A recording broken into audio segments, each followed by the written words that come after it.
राधे राधे दोस्तों। कैसे हैं आप सब। आज की कहानी है क्या मैं तुम्हारे लिए खास अहमियत रखती हूँ। उस शाम पहली बार राजीव के घर वालों से मिलकर अंजू को अच्छा लगा। उसके छोटे भाई रवि और उसकी पत्नी सविता ने अंजू को बहुत मान सम्मान दिया था। उनकी माँ ने दसियों बार उसके सिर पर हाथ रख कर उसे सदा सुखी और खुश रहने का आशीर्वाद भी दिया होगा। वह राजीव के घर बमुश्किल से आधा घंटा ही रुकी थी। इतने कम समय में ही इन सब ने उसका दिल जीत लिया था। राजीव के घर वालों से विदा लेकर वे दोनों पास के एक सुंदर से पार्क में कुछ देर के लिए घूमने चले आए। अंजू का हाथ पकड़कर घूमते हुए राजीव अचानक से मुस्कुराया और उत्साहित स्वर में बोला, इंसान की जिंदगी में बुरा वक्त आता है और अच्छा भी आता है। 2 साल पहले जब मेरा तलाक हुआ था, तब मैं दोबारा शादी करने का जिक्र सुनते ही बुरी तरह से बिदक जाता था। लेकिन आज मैं तुम्हें जल्दी से जल्दी अपना हमसफ़र बनाना चाहता हूँ। तुम्हें मेरे घर वाले कैसे लगे? बहुत मिलनसार और खुश मिजाज। अंजू ने सच्चाई बता दी। क्या तुम उन सब के साथ निभा लोगी? राजीव भावुक हो उठा। बड़े मजे से। तुमने उन्हें यह बता दिया है कि हम शादी करने जा रहे हैं? अभी नहीं बताया। लेकिन तुम्हारे घर वालों ने तो मेरा ऐसे स्वागत किया जैसे कि मैं तुम्हारे लिए बहुत ही खास अहमियत रखती हूँ। तब उन तीनों ने मेरी आंखों में तुम्हारे लिए बसे प्रेम के भावों को पढ़ लिया होगा। राजीव ने झुककर अंजू के हाथों को चूमा तो वह एकदम से शर्मा सी गई थी। कुछ देर तक चुप रहने के बाद अंजू ने पूछा, हम शादी कब करें? क्या अब मुझसे दूर नहीं रहा जाता है? राजीव ने उसे छेड़ा। नहीं, अंजू ने जवाब देकर शर्माते हुए अपना चेहरा हथेलियों के पीछे छिपा लिया। मेरा दिल भी तुम्हें जी भरकर प्यार करने को तड़प रहा है जाने मन।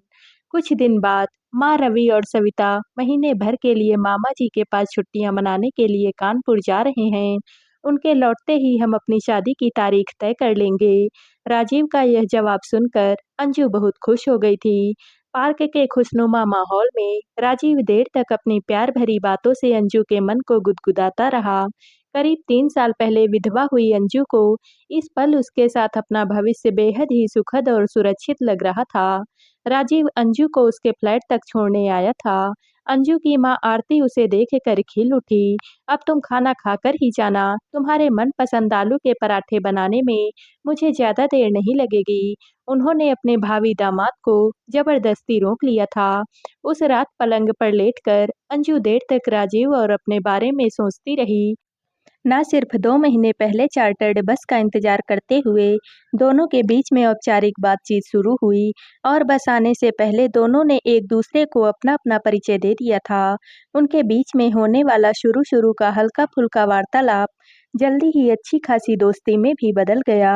वे दोनों नियमित रूप से एक ही बस से ऑफिस आने जाने लगे थे। राजीव की आंखों में अपने प्रति चाहत के बढ़ते हुए भावों को देखना अंजू को बहुत अच्छा लगा था।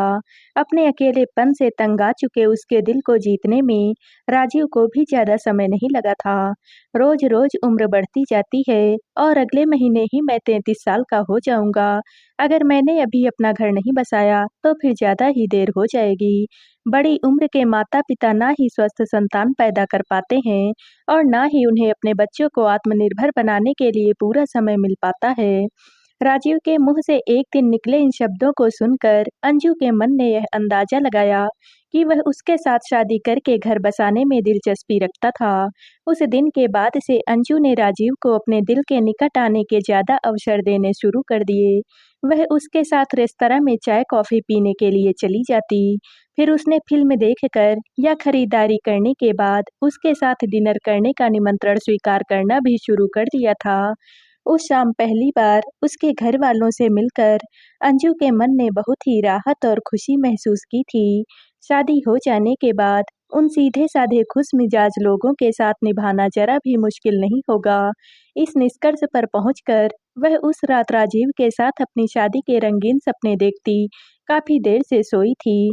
अगले दिन रविवार को राजीव ने पहले उसे बढ़िया से होटल में लंच कराया और फिर उसको खुशखबरी सुनाई। कल मैं एक फ्लैट बुक कराने जा रहा हूँ। शादी के बाद हम बहुत जल्दी ही अपने फ्लैट में रहने के लिए चले जाएंगे। यह तो बहुत ही बढ़िया खबर है। कितने कमरों वाला फ्लैट ले रहे हो? अंजू खुश हो गई थी। 3 कमरों का। अभी मैं 5 लाख रुपए पेशगी बतौर जमा करा दूंगा, लेकिन बाद में उसकी किस्तें हम दोनों को मिलकर देनी पड़ेंगी। My dear, no problem. Sir, मुझसे अभी कोई हेल्प चाहिए हो तो बताओ। नहीं डियर, अपने सारे शेयर आदि बेचकर मैंने 5 लाख की रकम जमा कर ली है। मेरे पास अब कुछ भी नहीं बचा है। जब फ्लैट को सजाने संवारने का समय आएगा तब तुम खर्च कर देना। अच्छा, इसी वक्त सोच कर बताओ कि अपने बेडरूम में कौन सा रंग कराना पसंद करोगी? हल्का आसमानी रंग मुझे अच्छा लगता है, गुलाबी नहीं। नहीं, और ड्राइंग रूम में 3 दीवारें तो एक रंग की और चौथी अलग रंग की रखेंगे। ओके, मैं किसी दिन तुम्हें वह फ्लैट दिखाने के लिए ले चलूँगा, जो बिल्डर ने खरीदारों को दिखाने के लिए तैयार करके रखा हुआ है। फ्लैट देख लेने के बाद उसे सजाने की बातें करने में ज़्यादा मज़ा आएगा। मैं और ज़्यादा अमीर होता तो तुम्हें घुमाने के लिए कार भी खरीद लेता। अरे, कार भी आ जाएगी, आखिर यह दुल्हन भी तो कुछ दहेज में लाएगी। अंजू की इस बात पर दोनों खूब हंसे और उनके बीच अपने भावी घर को लेकर देर तक चर्चा चलती रही थी। अगले शुक्रवार को रवि, सविता और माँ महीने भर के लिए राजीव के मामा के यहाँ कानपुर चले गए। अंजू को छेड़ने के लिए राजीव को नया मसाला मिल गया था। मौज मस्ती करने का ऐसा बढ़िया मौका फिर शायद ना मिले। स्वीट हार्ट, तुम्हें मंजूर हो तो खाली घर में शादी से पहले हनीमून मना लेते हैं। उसे घर चलने की दावत देते हुए राजीव की आंखें नशीली हो उठी थी। Shut up! अंजू ने शर्माते हुए उसे प्यार भरे अंदाज में डांट दिया। मान भी जाओ ना जाने मन। राजीव उत्तेजित अंदाज में उसके हाथ को बार बार चूमने लगा। तुम जोड़ दोगे तो मैं मान ही जाऊंगी, पर हनीमून का मजा खराब हो जाएगा। थोड़ा सब्र और कर लो डार्लिंग। अंजू के समझाने पर राजीव सब्र तो कर लेता, पर अगली मुलाकात में वह फिर से उसे छेड़ने से नहीं चूकता। वह उसे कैसे कैसे प्यार करेगा। राजीव के मुंह से इसका विवरण सुनकर अंजू का तन बदन अजीब सी नशीली गुदगुदी से भर जाता। राजीव की ये रसीली बातें उसकी रातों को उत्तेजना भरी बेचैनी से भर देती।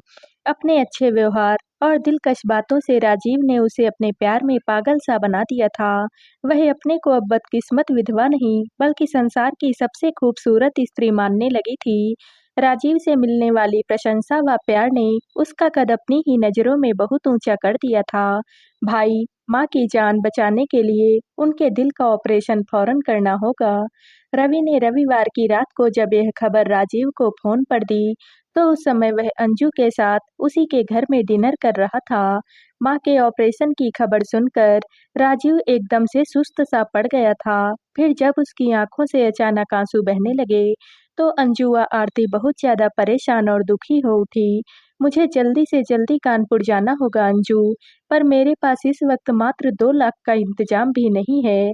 सुबह बिल्डर से पेशगी दिए गए 5 लाख रुपए वापस लेने की कोशिश करता हूँ। वह नहीं माना तो माँ ने तुम्हारे लिए जो जेवर रखे हुए हैं उन्हें किसी के पास गिरवी। बेकार की बातें मत करो, मुझे पराया क्यों समझ रहे हो?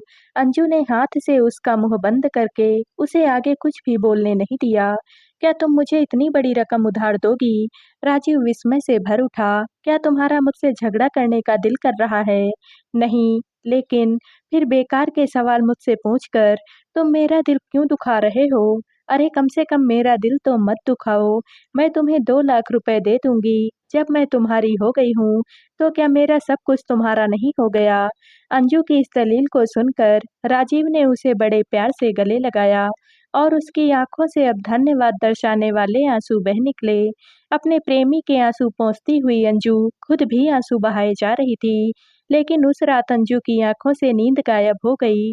उसने राजीव को 2 लाख रुपए देने का वादा तो कर लिया था, लेकिन अब उसके मन में परेशानी और चिंता पैदा करने वाले कई सवाल घूम रहे थे। राजीव से अभी मेरी शादी नहीं हुई है। क्या उस पर विश्वास करके उसे इतनी बड़ी रकम देना ठीक रहेगा? इस सवाल का जवाब हाँ में देने से उसका मन कतरा रहा था। राजीव के साथ मैं घर बसाने के सपने देख रही हूँ। उसके प्यार ने मेरी रेगिस्तान जैसी जिंदगी में खुशियों के अनगिनत फूल खिलाए हैं। क्या उस पर विश्वास करके उसे 2 लाख रुपए दे दूं? इस सवाल का जवाब ना में देते हुए उसका मन अजीब सी उदासी और अपराध बोध से भी भर उठता। देर रात तक करवटें बदलने के बावजूद भी वह किसी भी फैसले पर नहीं पहुंच सकी थी। अगले दिन ऑफिस में 11 बजे के करीब उसके पास राजीव का फ़ोन आया। रुपयों का इंतज़ाम कब तक हो जाएगा अंजू? मैं जल्दी से जल्दी कानपुर पहुँचना चाहता हूँ। राजीव की आवाज़ में चिंता के भाव साफ-साफ झलक रहे थे। मैं लंच के बाद ही बैंक जाऊँगी, फिर वहाँ से तुम्हें फ़ोन करूँगी। चाहकर भी अंजू अपनी आवाज़ में किसी भी तरह का उत्साह पैदा नहीं कर सकी थी। प्लीज़ अगर काम जल्दी हो जाए तो अच्छा रहेगा। मैं देखती हूँ, ऐसा जवाब देते हुए उसका मन कर रहा था कि वह रुपए देने के अपने वादे से मुकर जाए। लंच के बाद वह बैंक गई थी। 2 लाख रुपए अपने अकाउंट में जमा करने में उसे ज़्यादा परेशानी नहीं हुई। सिर्फ एक एफडी उसे तुड़वानी पड़ी थी, लेकिन उसका मन अभी भी उलझन का शिकार बना हुआ था। तभी उसने राजीव को फ़ोन नहीं किया। शाम को जब राजीव का फ़ोन आया, तो उसने झूठ बोल दिया। अभी 1-2 दिन का वक़्त लग जाएगा राजीव। डॉक्टर बहुत जल्दी ऑपरेशन करवाने पर जोर दे रहे हैं। तुम बैंक के मैनेजर से मिली थी क्या? माँ को किस अस्पताल में भर्ती कराया है? अंजू ने उसके सवाल का जवाब ना देकर उसका विषय ही बदल दिया। दिल के ऑपरेशन के मामले में शहर के सबसे नामी अस्पताल में राजीव ने अस्पताल का नाम बता दिया। अपनी माँ से जुड़ी बहुत सी बातें करते हुए राजीव भी काफी भावुक हो गया था। अंजू ने साफ महसूस किया कि इस वक्त राजीव की बातें उसके मन को खास प्रभावित करने में सफल नहीं हो रही थी। उसे साथ ही साथ यह भी याद आ रहा था कि पिछले दिन माँ के प्रति चिंतित राजीव के आंसू पोंछते हुए उसने खुद भी आंसू बहाए थे। अगली सुबह 11 बजे के करीब राजीव ने अंजू से फोन पर बात करनी चाहिए, तो उसका फोन स्विच ऑफ मिला। परेशान होकर वह लंच के समय उसके फ्लैट पर पहुंचा, तो दरवाजे पर ताला लटकता मिला। अंजू शायद रुपए नहीं देना चाहती है। यह ख्याल अचानक से उसके मन में पैदा हुआ और उसका पूरा शरीर अजीब से डर व घबराहट का शिकार बन गया। रुपयों का इंतजाम करने की नए सिरे से पैदा हुई चिंता ने उसके हाथ पैर फुला दिए थे। उसने अपने दोस्तों व रिश्तेदारों के पास फोन करना शुरू किया। सिर्फ एक दोस्त ने 10 से 15 हजार रुपए की रकम फौरन देने का वादा किया। बाकी सब ने अपनी असमर्थता जताई या फिर थोड़े दिन के बाद कुछ रुपए का इंतजाम करने की बात कही। वह फ्लैट की बुकिंग के लिए दी गई पेशगी रकम वापस लेने के लिए बिल्डर से मिलने गया, पर वह कुछ दिन के लिए मुंबई गया हुआ था। शाम होने तक राजीव को एहसास हो गया कि वह 2-3 दिन में भी 2 लाख रुपए की रकम जमा नहीं कर पाएगा। हर तरफ से निराश हो चुका उसका मन अंजू को धोखेबाज बताते हुए उसके प्रति गहरी शिकायत और नाराजगी से भरता चला गया था। तभी उसके पास कानपुर से रवि का फोन आया। उसने राजीव को प्रसन्न स्वर में बताया, भाई रुपए पहुंच गए हैं। अंजू जी का यह एहसान हम कभी भी नहीं चुका पाएंगे। अंजू कानपुर कब पहुंची? अपनी हैरानी को काबू में रखते हुए राजीव ने उससे सवाल किया। शाम को आ गई थी मैं, उन्हें एयरपोर्ट से ले आया था। रुपए जमा हो गए हैं, वह ड्राफ्ट लाई है, उसे कल जमा करवा देंगे। अब माँ का ऑपरेशन हो सकेगा और वह जल्दी ठीक भी हो जाएंगी। तुम कब आ रहे हो? मैं रात की गाड़ी पकड़ता हूँ। ठीक है, अंजू कहाँ है? मामा जी के साथ घर गई हुई हैं। कल मिलते हैं। ऐसा कहकर राजीव ने फोन काट दिया था। उसने अंजू से बात करने की बहुत कोशिश की, पर उसका फोन अभी भी बंद था। फिर वह स्टेशन पहुंचने की तैयारी में लग गया। उसे बिना कुछ बताए अंजू 2 लाख रुपए का ड्राफ्ट लेकर अकेली कानपुर क्यों चली गई? इस सवाल का कोई भी माकूल जवाब वह नहीं ढूंढ पा रहा था। उसका दिल अंजू के प्रति आभार तो महसूस कर रहा था, पर मन का एक हिस्सा उसके इस कदम का कारण न समझ पाने से बेचैन और परेशान भी हो रहा था। अगले दिन अंजू से उसकी मुलाकात उसके मामा जी के घर में हुई। जब आसपास कोई भी नहीं था, तब राजीव ने उससे आहत भाव से पूछ ही लिया, मुझ पर क्यों विश्वास नहीं कर सकी तुम अंजू? तुम्हें ऐसा क्यों लगा कि मैं माँ की बीमारी के बारे में झूठ भी बोल सकता हूँ? रुपए तुमने मेरे हाथों इसीलिए नहीं भिजवाए हैं ना? अंजू उसका हाथ पकड़कर भावुक स्वर में बोली, राजीव, तुम मुझ विधवा के मनोभावों को सहानुभूति के साथ साथ समझने की कोशिश भी करना। प्लीज, तुम्हारे लिए यह समझना कठिन नहीं होना चाहिए कि मेरे मन में सुरक्षा और शांति का एहसास मेरी जमा पूंजी के साथ गहराई से जुड़ा हुआ है। तुम्हारे प्यार में पागल मेरा दिल तुम्हें 2 लाख रुपए देने से बिल्कुल भी नहीं हिचकिचाया था। लेकिन मेरा हिसाबी किताबी मन तुम पर आंख मूंद कर विश्वास नहीं करना चाह रहा था। मैंने दोनों की सुनी और रुपए लेकर मैं खुद ब खुद यहाँ चली आई। मेरे ऐसा करने से मुझे पता है तुम्हें ज़रूर तकलीफ हो रही होगी। तुम्हारे दिल को यूँ चोट पहुँचाने के लिए मैं तुमसे माफ़ी माँग रही नहीं, माफ़ी तो मुझे माँगनी चाहिए। तुम्हारे मन में चली उथल-पुथल को मैं अब समझ सकता हूँ। तुमने जो किया उससे तुम्हारी मानसिक परिपक्वता और समझदारी झलकती है। अपनी गाँठ का पैसा ही कठिन समय में काम आता है। हमारे जैसे सीमित आय वालों को ऊपरी चमक-दमक वाली दिखावे की चीज़ों पर खर्च करने से बचना चाहिए।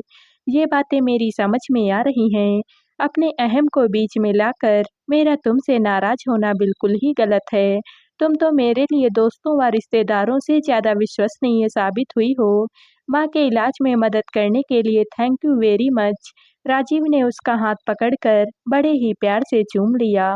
एक दूसरे की आंखों में अपने लिए नजर आ रहे प्यार व चाहत के भावों को देखकर उन दोनों के दिलों में आपसी विश्वास की जड़ों को बहुत गहरी मजबूती मिल गई थी।